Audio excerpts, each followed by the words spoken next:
നമസ്കാരം. ഞാൻ അഡ്വക്കേറ്റ് അബ്ദുൽ ഹമീദ്. ഹമീദ് മാമു എന്ന എൻ്റെ വീഡിയോ ചാനലിലേക്ക് ഏവരെയും ഞാൻ സ്വാഗതം ചെയ്യുന്നു. ഇന്നത്തെ വിഷയം ബിൽഡിംഗ് ടാക്സിനെ സംബന്ധിച്ചാണ്. നമുക്കറിയാം, ഇന്ന് കേരളത്തിൽ ഒരു വീട് വെച്ച് കഴിഞ്ഞാൽ നമുക്ക് പല പല പേരിലും ടാക്സുകൾ സർക്കാർ ഈടാക്കിക്കൊണ്ടിരിക്കുന്നുണ്ട്. പ്രോപ്പർട്ടി ടാക്സ്, അത് വില്ലയിലേക്ക് അടക്കുന്ന ലാൻഡ് ടാക്സ്, അതുപോലെ തന്നെ പഞ്ചായത്തിലേക്ക് അടക്കുന്ന റിക്കറിങ് ടാക്സ്, എല്ലാ വർഷവും നമ്മൾ ബിൽഡിങ്ങിന് കരമടക്കുന്ന ബിൽഡിംഗ് ടാക്സ്. അതുപോലെ തന്നെ building tax act, Kerala building tax act എന്ന പേരിൽ ഒരു വൺ ടൈം ടാക്സ് കൂടി നമ്മൾ അടക്കാനിപ്പോൾ ബാധ്യസ്ഥരാണ്. അത് ഒരു ടാക്സ്. പിന്നെ വേറൊരു ടാക്സും കൂടി സെൻട്രൽ ഗവൺമെൻറ് നമ്മളിൽ നിന്ന് ഈടാക്കുന്നുണ്ട്. Other building and construction workers welfare cess act 1996 പ്രകാരം നമ്മളോട് ഈടാക്കുന്ന ഒരു വൺ ടൈം ടാക്സ് ഉണ്ട്. അതിൽ ലേബർ ഓഫീസിനാണ് അതിൻ്റെ പിരിക്കാനുള്ള ചുമതല. അപ്പോൾ ഇന്ന് ഞാൻ പറയാൻ ഉദ്ദേശിക്കുന്നത്, ഈ അടുത്ത് എൻ്റെ അടുത്തൊരു പരിചയക്കാരൻ വന്നു, എൻ്റെ ഓഫീസിൽ വന്നിട്ട് പറഞ്ഞു, സാർ എൻ്റെ മാതിരി എനിക്ക് ഒരു വൺ ടൈം ടാക്സ് അടക്കണമെന്നും പറഞ്ഞ് ലേബർ ഓഫീസിൽ നിന്ന് ഒരു നോട്ടീസ് വരികയുണ്ട്. ഇതുപോലത്തെ ഒരു നോട്ടീസ് കാണുന്നുണ്ടോയെന്നറിയില്ല. അപ്പോൾ ഈ നോട്ടീസ് പ്രകാരം അതിൽ പറഞ്ഞിരിക്കുന്നത്, അവരുടെ വീട് 228 സ്ക്വയർ മീറ്റർ എങ്ങാണ്ടും അളന്ന് തിട്ടപ്പെടുത്തിയിട്ടുണ്ടെന്നും അതിൽ വേണ്ട റിട്ടേൺ അടക്കാൻ ലേബർ ഓഫീസിൽ ചെല്ലണമെന്ന് പറഞ്ഞുകൊണ്ടാണ് നോട്ടീസ് വന്നിരിക്കുന്നത്. 2018 സംഭവം നടക്കുന്നത്. അപ്പോൾ അദ്ദേഹം എന്നോട് ചോദിച്ചു, ഇത് അടക്കേണ്ട ബാധ്യത എനിക്കുണ്ടോ എന്നുള്ളത് എന്നോട് ചോദിച്ചു. ഞാൻ പറഞ്ഞു, നിങ്ങളെന്തായാലും നോട്ടീസ് ഇതാ, ഞാൻ പഠിച്ചിട്ട് അതിൻ്റെ കാര്യങ്ങൾ പറയാം. അപ്പോൾ ഈ വിഷയവുമായിട്ട് സംബന്ധിച്ചുള്ള കാര്യങ്ങളാണ് ഞാൻ ഇന്ന് പറയാൻ പോകുന്നത്. അപ്പോൾ എൻ്റെ വീഡിയോ സ്കിപ്പ് ചെയ്യാതെ കാണുക. മാത്രമല്ല, വീഡിയോ ഇഷ്ടപ്പെടുകയാണെങ്കിൽ ഷെയർ ചെയ്യാനും ലൈക്ക് ബട്ടൺ ക്ലിക്ക് ചെയ്യാനും അതുപോലെ തന്നെ സബ്സ്ക്രൈബ് ചെയ്യുകയാണെങ്കിൽ ഇതുപോലുള്ള നിയമ വീഡിയോകൾ അപ്പോൾ നിങ്ങൾക്ക് ലഭിക്കുന്നതുമാണ്. അപ്പോൾ വീഡിയോയിലേക്ക് പോകാം.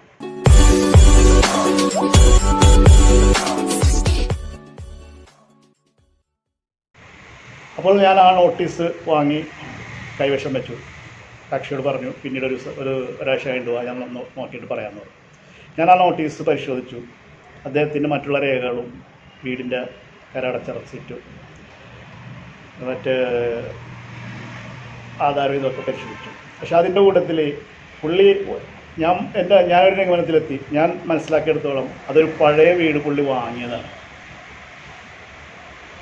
ആ ഒരു പഴയ വീട് വാങ്ങി എന്നുള്ളത് കാരണത്താൽ ഒരു നോട്ടീസ് എങ്ങനെ വന്നതെന്ന് ഞാനിങ്ങനെ ആലോചിച്ചു. Building and other construction workers welfare cess act 1996 പ്രകാരമുള്ള ആദ്യത്തെ നോട്ടീസാണ് അദ്ദേഹത്തിന് വന്നത്. അപ്പോൾ ആധാരം പരിശോധിച്ച പുള്ളി 2016 പഴയ വീട് വിലക്ക് വാങ്ങാനുണ്ടായത്. അത് ഏകദേശം 2500 സ്ക്വയർ ഫീറ്റോളമുള്ള വീടാണ്, 2 നില വീട്. അപ്പോൾ ഞാൻ ആ സെസ് ആക്ട് ഒന്ന് നോക്കിയപ്പോൾ അതിൽ പറയുന്ന രീതിയിൽ ഇദ്ദേഹത്തിന് ഇങ്ങനെ ഒരു നോട്ടീസ് വരേണ്ട യാതൊരു കാരണവുമില്ല. അപ്പോൾ എന്തുകൊണ്ടാണ് ഇങ്ങനെ ഈ നോട്ടീസ് വന്നതെന്ന് ഞാൻ ആലോചിച്ചു. കാര്യം, നിയമപ്രകാരം 1996 ഈ നിയമം നടപ്പിലാക്കുന്നത്. സെൻട്രൽ ഗവൺമെൻറ്റാണ് ഈ നിയമം നടപ്പിലാക്കുന്നത്. സെൻട്രൽ ഗവൺമെൻറ് 1996 മുതലുള്ള അതിനു മുമ്പ് വെച്ച വീടുകൾക്ക് ഇത് ബാധകമല്ല. അതിനുശേഷം വെച്ച വീടുകൾക്ക് മാത്രമാണ് ഇത് ബാധകമാണ്. മാത്രമല്ല, 10 ലക്ഷത്തിന് താഴെ നിർമ്മാണ ചെലവ് വരുന്ന വീടുകൾക്ക് ഈ നിയമം ബാധകമല്ല.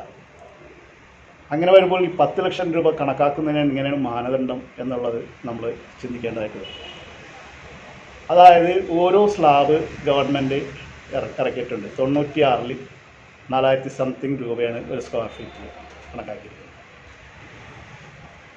അപ്പോൾ ഈ സ്ക്വയർ ഫീറ്റിൻ്റെ അടിസ്ഥാനത്തിൽ 1% ടാക്സ് കൊടുക്കണം. അപ്പോൾ അങ്ങനെ വരുമ്പോൾ ആ ഒരു കണക്കെന്ന് പറഞ്ഞാൽ 1117 സ്ക്വയർ മീറ്റർ വീട് വെക്കുന്ന ആൾക്ക് മാത്രമേ 10 ലക്ഷം ബാധകമാകുന്നുള്ളൂ. 107 സ്ക്വയർ ഫീറ്റിന് താഴെ ഉള്ളവർക്ക് ടാക്സ് ബാധകമല്ല. 2015 പുതിയ സ്ലാബാണ് 9350 രൂപയാണ് സ്ലാബ് റേറ്റ് ഒരു സ്ക്വയർ ഫീറ്റിന്. അങ്ങനെ കണക്കാക്കുമ്പോൾ 107 സ്ക്വയർ ഫീറ്റിന് 10 ലക്ഷത്തി സംതിങ് ചിലവ് ഗവൺമെൻറ് കണക്കാക്കിയതായിട്ട് പ്ലെന്ത് ഏരിയ വെച്ചിട്ട് 107 സ്ക്വയർ ഫീറ്റ് പ്ലെന്ത് ഏരിയ വെച്ചിട്ടാണ് കണക്കാക്കുന്നത്. ഇതിൻ്റെ ഡാറ്റാസ് ലേബർ ഡിപ്പാർട്ട്മെൻറ്റ് എടുക്കുന്നത് ഒരു വീട് പണിത് കഴിയുമ്പോൾ പഞ്ചായത്തിൽ നമ്മൾ അതിൻ്റെ കംപ്ലീഷൻ സർട്ടിഫിക്കറ്റ് കൊടുക്കും. അവിടെ നിന്നാണ് ലേബർ ഓഫീസർ ഈ ഡാറ്റ കളക്ട് ചെയ്യുന്നത്.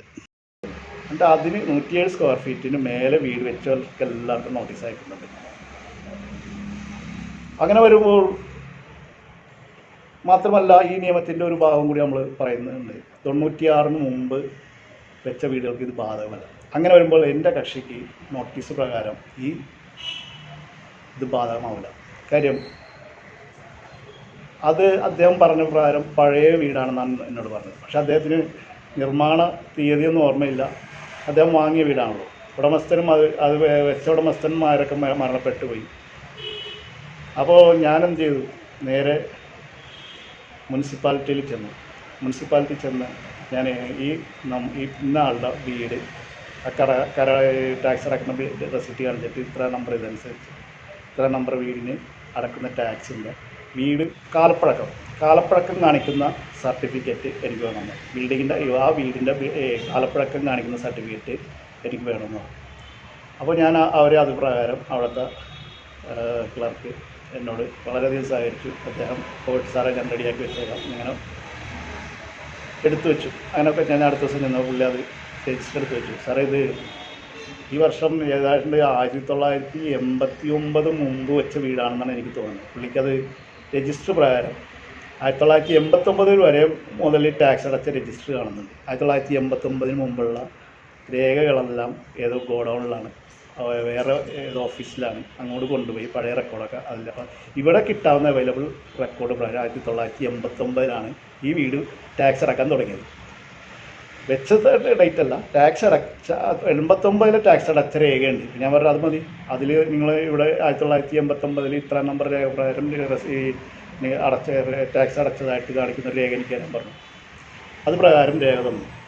ഇതായി ഏകദേശം ഈ രേഖ, ഇതാണ് തന്ന രേഖ. എടാ ഈ രേഖ കാലപ്പഴക്കം, ബിൽഡിങ്ങിൻ്റെ കാലപ്പഴക്കം കാണിക്കുന്ന സർട്ടിഫിക്കറ്റാണ്.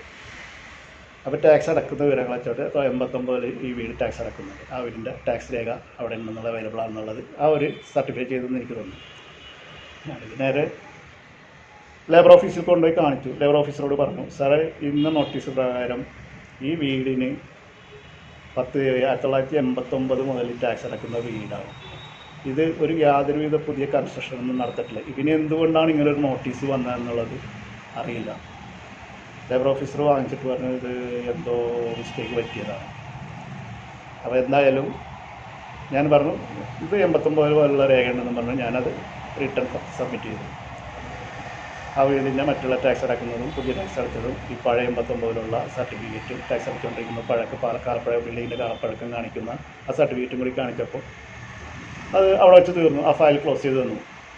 അപ്പോൾ ഞാൻ പറഞ്ഞു വരാൻ കാര്യം എന്താണെന്ന് വെച്ച് കഴിഞ്ഞാൽ നമ്മുടെ ഈയിടെ നമ്മുടെ കേരള ഗവൺമെൻറ് ഏതാണ്ട് എല്ലാ ലേബർ ഓഫീസർമാർക്കും ഇൻസ്ട്രക്ഷൻ കൊടുത്തിട്ടുണ്ട്.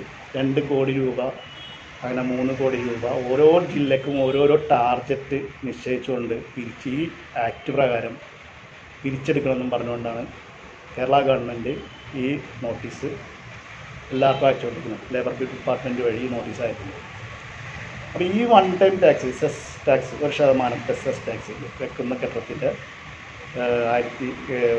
വീടാണെങ്കിൽ 1,057 സ്ക്വയർ മീറ്റർ, 1000 മേലെ സ്ക്വയർ ഫീറ്റ് വരുന്ന വീട്, ഇതിനൊക്കെയാണ് നോട്ടീസ് വരുന്നത്.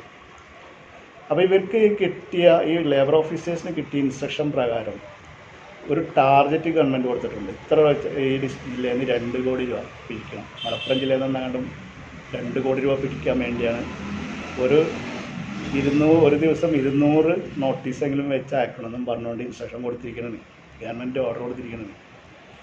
അപ്പോൾ ആ കാര്യം ഇപ്പം നിങ്ങൾ ഇങ്ങനെയുള്ള ഇത് വരും. കാര്യം പലർക്കും ഈ പഴയ വീടുള്ളവർക്കും വരുന്നുണ്ട് നോട്ടീസ്, 10 ലക്ഷത്തിന് താഴെ വീട് വെച്ചവർക്കും നോട്ടീസ് വരുന്നുണ്ടെന്നാണ് എൻ്റെ ഒരു നിഗമനം.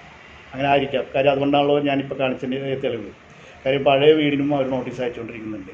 അപ്പോൾ നിങ്ങളിപ്പോൾ ഞാനിപ്പോൾ അദ്ദേഹം എൻ്റെ അടുത്ത് വന്നുകൊണ്ട് എനിക്ക് ആ സെസ് ആക്ടിലെ നിയമങ്ങൾ വെച്ചിട്ട് ഞാൻ 10 ലക്ഷത്തിന് താഴെ ഉള്ള വീടിന് ടാക്സ് വൺ ടൈം ടാക്സ് അടക്കണ്ടെന്നും പിന്നെ അതിനിപ്പോൾ 1996 മുമ്പ് വെച്ച വീടുകൾക്കും കാലപ്പഴക്കമുള്ള വീടുകൾക്കും ടാക്സ് അടക്കാനെന്നുള്ള നിയമം എനിക്കറിയാവുന്നതുകൊണ്ട് ഞാനിത് ഇത് വെച്ച് കോർപ്പറേഷനിൽ പോയിട്ട് അതിൻ്റെ രേഖയെല്ലാം വാങ്ങിക്കൊടുത്ത് അത് അവിടെ വെച്ച് ക്ലോസ് ചെയ്തു. ആ ഫയൽ അവിടെ വെച്ച് ക്ലോസ് ചെയ്തിട്ട് ഇത് സാധാരണക്കാരന് ഈ നോട്ടീസ് കിട്ടുമ്പോൾ അവൻ അറിയാതെ പോയിട്ട് ഇതടക്കും. അവൻ്റെ വീട് പഴയതാണെങ്കിലും ശരി പുതിയതാണെങ്കിലും ശരി അവൻ 10 ലക്ഷത്തിന് താഴെ ചിലപ്പോൾ വാല്യൂഷൻ ഉണ്ടായിരിക്കുള്ളൂ ആ വീടിന്.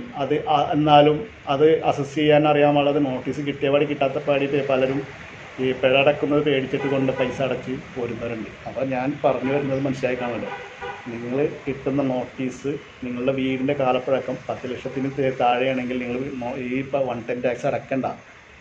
Building and other construction workers welfare cess act 1996 എന്നുള്ള പേരിൽ ലേബർ ഓഫീസിൽ നിന്നൊരു നോട്ടീസ് വരികയാണെങ്കിൽ നിങ്ങളത് പ്രത്യേകം ശ്രദ്ധിക്കണം. അതിൻ്റെ നിങ്ങളുടെ വീട് പഴയ വീടാണെങ്കിൽ അതിനടക്കണ്ട, പിന്നെ 10 ലക്ഷത്തിന് താഴെയാണെങ്കിലും അടക്കണ്ട.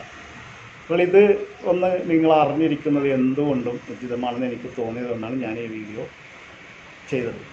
കാര്യം ഇപ്പം തന്നെ ഒരുപാട് പേർക്ക് നോട്ടീസ് കിട്ടിയതായിട്ട് എൻ്റെ അറിവിൽ വന്നിട്ടുണ്ട്. ചില ആൾക്കാരൊക്കെ എന്നെ സമീപിക്കുന്നുണ്ട് ഇതിനുള്ളത്. അപ്പം ഞാൻ പരിഹാരം പറഞ്ഞു കൊടുക്കുന്നുണ്ട് ഇപ്പം.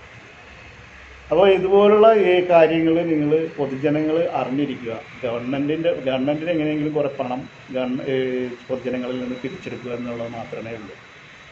അപ്പോൾ രേഖകൾ നമ്മൾ ഉണ്ടെങ്കിൽ നമുക്കത് കാണിച്ച് നമുക്കതിൽ നിന്ന് ഊരാൻ പറ്റും. പക്ഷെ നമ്മളിപ്പോൾ സാധാരണക്കാരന് അതറിയില്ല. അവൻ നോട്ടീസ് കിട്ടിയ പാടി കിട്ടാത്ത പാടി 25 ഇപ്പോൾ 1000 സ്ക്വയർ ഫീറ്റിന് വരുന്നവർക്ക് 10,000-നും മേലെ രൂപയാണ് അടക്കാൻ പറയുന്നത്. 1000-നും മേലെ സ്ക്വയർ ഫീറ്റ് വരുന്നവർക്ക്. ഇപ്പോൾ എൻ്റെ അടുത്ത് വന്ന് ഈ കക്ഷിക്ക് 25,000 രൂപ അടക്കണമെന്നാണ് പറഞ്ഞത്. അവർ കണക്കൂട്ടിയിട്ട് അസസ് ചെയ്തിട്ട് പറഞ്ഞ് 25,000 രൂപ അടക്കണമെന്നാണ്. അപ്പോൾ അങ്ങനെയാണ് അദ്ദേഹം എൻ്റെ അടുത്തേക്ക് ഓടി വന്നത്. അപ്പോൾ ഈ കാര്യങ്ങളെല്ലാം നമ്മൾ മനസ്സിലാക്കി വെക്കുക. ഇതുപോലുള്ള ടാക്സ് സംബന്ധിച്ച നിയമങ്ങളൊക്കെ ഇനിയും എൻ്റെ വരുന്നുണ്ട്. അപ്പോൾ എൻ്റെ വീഡിയോ നിങ്ങൾക്ക് ഇഷ്ടമായാൽ പല നിയമങ്ങൾ എൻ്റെ ഹമീദ് മാമു എന്ന ചാനലിൽ കയറി നിങ്ങൾ സെർച്ച് ചെയ്താൽ ഒരുപാട് നിയമങ്ങളെപ്പറ്റി, ബിൽഡിംഗ് റൂൾസിനെ പറ്റിയും മറ്റുള്ള നിയമങ്ങളെല്ലാം ഞാൻ പറയുന്നുണ്ട്. അപ്പോൾ അതെല്ലാം നിങ്ങൾ കയറി കാണുക, ലിങ്കിൽ ക്ലിക്ക് ചെയ്ത് കാണുക. അത് ഞാൻ ഡിസ്ക്രിപ്ഷൻ ബോക്സിൽ വെക്കാം ആ ലിങ്കുകൾ എന്തൊക്കെയാണ്. ഇനി കെട്ടിട നിർമ്മാണം സംബന്ധിച്ച് എന്ത് സംശയങ്ങളുണ്ടെങ്കിലും നിങ്ങൾക്ക് എന്നെ സമീപിക്കാവുന്നതാണ്. കമൻറ്റ് ബോക്സിൽ ഇവിടെ നിങ്ങൾക്ക് കമൻറ്റ് ചെയ്ത് പറഞ്ഞാലും ഞാൻ മറുപടി എന്നെക്കൊണ്ടാവുന്ന രീതിയിലാണ് ഞാൻ മറുപടി തരും. ചിലപ്പോൾ തിരക്കുള്ള സമയത്തിന് ചിലപ്പോൾ തരാൻ പറ്റില്ലെന്നിരിക്കും. അപ്പോൾ അതൊക്കെ ക്ഷമിക്കുക. എന്നാലും എന്നെക്കൊണ്ടാവുന്ന രീതിയിൽ നിങ്ങളെ ഞാൻ സഹായിക്കാൻ തയ്യാറാണ്. അപ്പോൾ എൻ്റെ വീഡിയോ ഇഷ്ടമാണെങ്കിൽ ലൈക്ക് ചെയ്യാനും സബ്സ്ക്രൈബ് ബട്ടൺ ക്ലിക്ക് ചെയ്യാനും ബെൽ ബട്ടൺ ക്ലിക്ക് ചെയ്യാനും അതുപോലെ തന്നെ മറ്റുള്ളവർക്ക് ഷെയർ ചെയ്ത് കൊടുക്കുകയാണെങ്കിൽ അതവർക്ക് ഉപകാരപ്പെടുന്നതാണ്. അപ്പോൾ ഞാനിവിടെ വൈൻഡപ്പ് ചെയ്യുകയാണ്. അടുത്ത വീഡിയോയിൽ കാണുന്നവരെ നമസ്കാരം.